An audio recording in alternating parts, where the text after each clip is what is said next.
Сайн бацгаана уу хүмүүстээ. Энэ 7 хоногийн хичээлийг эхлүүлье. За энэ 7 хоногийн хичээлийн сэдэв бол баримт мэдээллийг сонгох гэсэн сэдэвтэй. За бүлгэлсэн баримт мэдээллээс одоо чухлыг сонгон хэрэглэх гэсэн зорилгыг хангана хэдүүлээ. За тэгэхээр баримт мэдээлэл хоёр ер нь ижлэхэн зүйл үү, ялгаатай зүйл үү гэдгийг эхлээд мэдж авах хэрэгтэй болно. Тэгэхээр баримт мэдээлэл хоёр бол нэг цаасны хоёр тал. Баримт нь бодиттой, нотлох боломжгүй ерөнхийдөө үнэн гэж үздэг мэдээллийн хэсгүүд.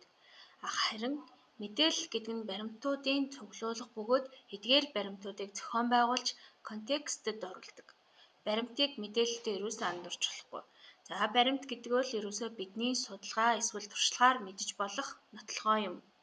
Харин мэдээлэл бол мэдээлэл нь тодорхой сэдэв, асуудлын хүрээнд зохион байгуулж эмэгцэгц дараалалд оруулж боловсруулсан одоо ийм баримтуудыг одоо хэлдэг бахнэ. За баримт мэдээлэл хоёрын ялгаатай шинж. За эхлээд баримтыг авч үзвэл одоо баримтыг өргөн утгаар нь авч үзвэл бодит нөхцөлд үнэхэрийн болсон альва зүйлийн тухай шалгагдсан үнэн бодиттой мэдлэг мөн.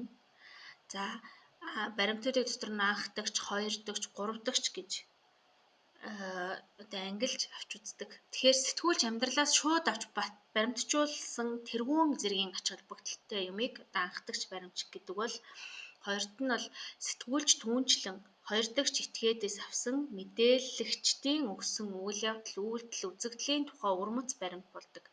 Ийм тохиолдолд баримтын их сурвалжийг заавал заах эсвэл түүнийг олж авсныг батлах баримт байх нь чухал юм аа. Ерөөсөө одоо хоёр дахь нь болохоор ямар нэг зүйлээс дам дамжуулсан учраас их сурвалжтай байна.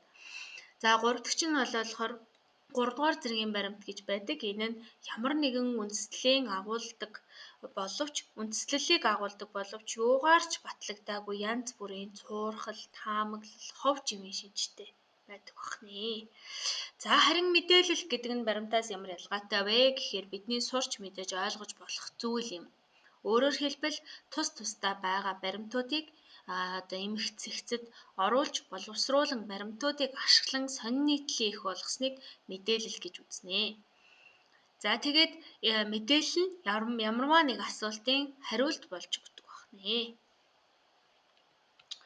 За харин одоо тэгвэл баримтыг яаж сонгох вэ хэдүүлээ. Тэгэхээр баримтыг сонгохдоо дараах дарааллыг одоо баримтлал их зүгээр. За ямар чухал санаа гаргах вэ гэдгээ эргцүүлж эхлээд тодорхойлно. За тэгээд уншигчдаа эцсийн мөчид юуг ойлгож ухаарсан байгаасаа гэж хүсэж байна вэ гэдгээ тодорхойлно.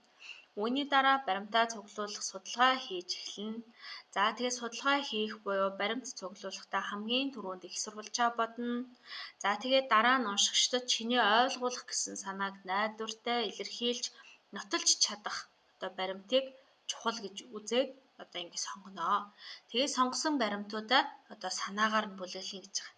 За энэ 3 бол энтэй холбоотой, энэ 3 бол энтэй. Эсвэл энийг энэ төгсөлбөр рүү оруулна гэх мэтчлэнгээр. За тэгвэл баримт цуглуулах ямар арга замууд байдаг вэ? За ажиглалт, ярилцлага, туршилт, сорил, асуулга, харьцуулалт гэх зэрэг арга замууд байна.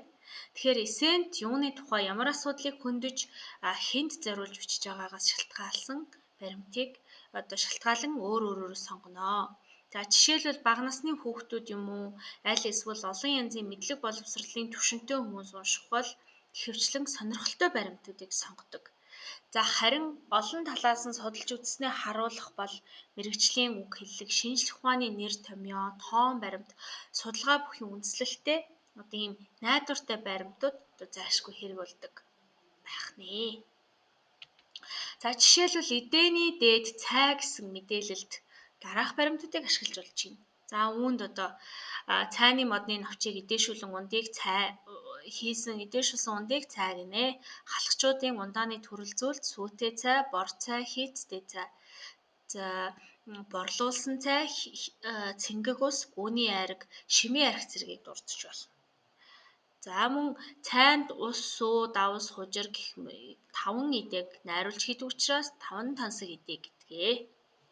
За шинэ хүүхдийн угаалгын яслалыг цайгаар эхлэн угаал гүйцэтгээд насан мод болоход нь цай дэрлүүлж хангаад л эдээ шингээдгээ. За муу хоолноо сайн цай дээр.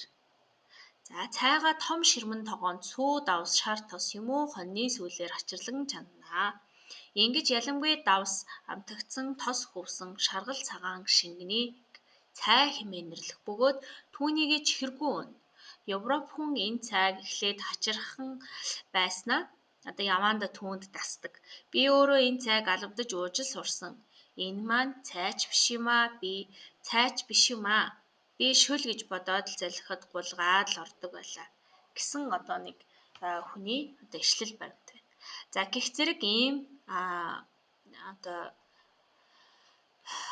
арга хэрэглүүрээр ийм арга замаар ийм жишээний хүрээнд баримтуудыг сонгож болох нэ. За тэгээд хичээлдээ анхаарлаа хандуулсан хүмүүстээ баярлалаа.